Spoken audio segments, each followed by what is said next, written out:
기업들은 요즘 경제보다 경제 아닌 요인에 휘둘리는 모습입니다.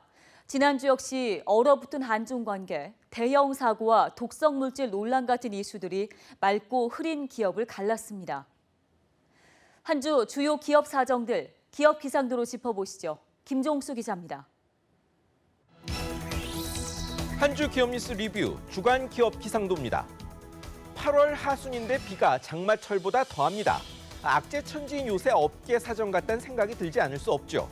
그러면 지난주 기업들의 어떤 좋고 나쁜 일이 있는지 알아보러 기업 기상도 출발합니다. 먼저 여기 보시는 면세점들입니다. 중국인 관광객 끊겨 난리더니 매출이 늘고 있습니다. 그것도 석 달째입니다. 7월은 작년보다 8%대나 늘었습니다. 유커 사라지며 발 디딜 틈 없던 면세점들 한가한데 왜 그럴까요?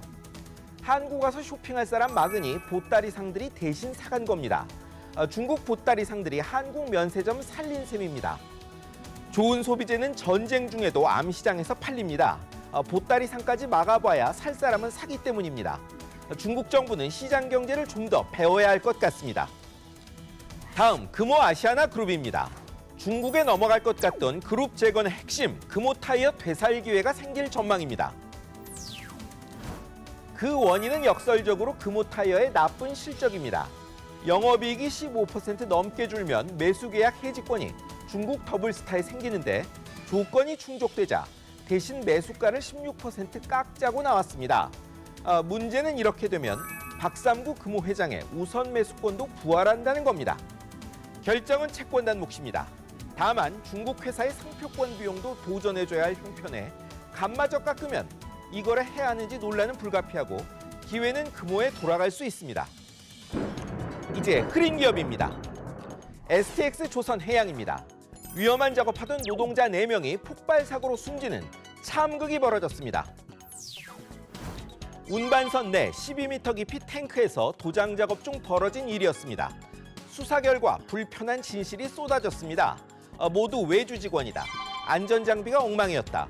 작업 허가서엔 3명으로 돼 있는데 왜 4명이 숨졌느냐 등등입니다.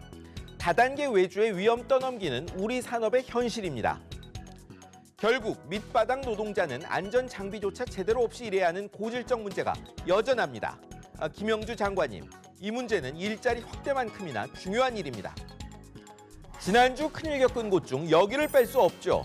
생리대 독성물질 논란의 한가운데선 깨끗한 나라입니다. 사실 오래된 문제입니다. 이 회사 생리대 썼더니 피부, 몸에 이상 생겼다는 인터넷 글 많았고 환경단체 조사도 있었습니다. 일이 일파만파로 커져 결국 식품의약품안전처가 조사 나서기로 했습니다. 몸에 바로 닿는 이 제품에 인체 유해 물질이 있는지가 초점입니다. 제보 여성만 3,000명이 넘는데 68%는 생리통이 심해졌다. 56%는 여성 질환이 심해졌답니다. 최병민 회장님, 지난주에나 환불하겠다 했으니 좀 많이 늦지 않습니까? 다음은 현대중공업 보시죠. 일감 떨어져 다음 달부터 사업부별로 휴직, 교육 들어가야 할 상황입니다. 구조조정에 이익 내고 수주도 늘었는데 위기가 끝난 게 아니었습니다. 수주가 설계나 준비를 거쳐 일감이 되기 전에 작년 수주 부진이 일감 부족으로 나타난 겁니다. 남는 인력이 5,000명, 내년 6월까지 이렇답니다.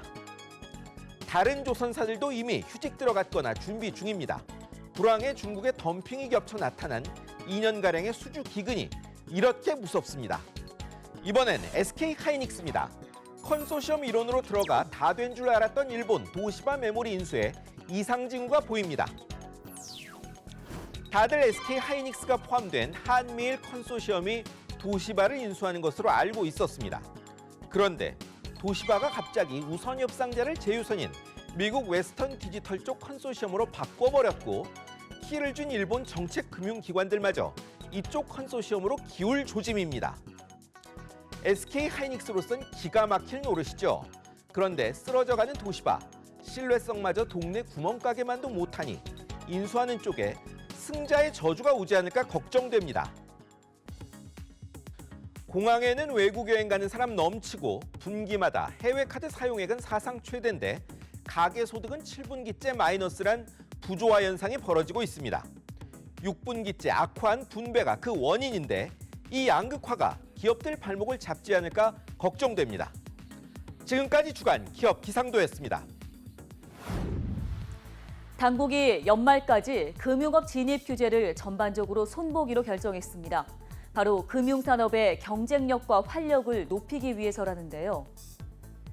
규제로 발목 잡힌 금융 서비스의 경쟁 기반이 조성돼 일자리 역시 자연스럽게 늘어나게 될지 그 결과가 궁금해집니다.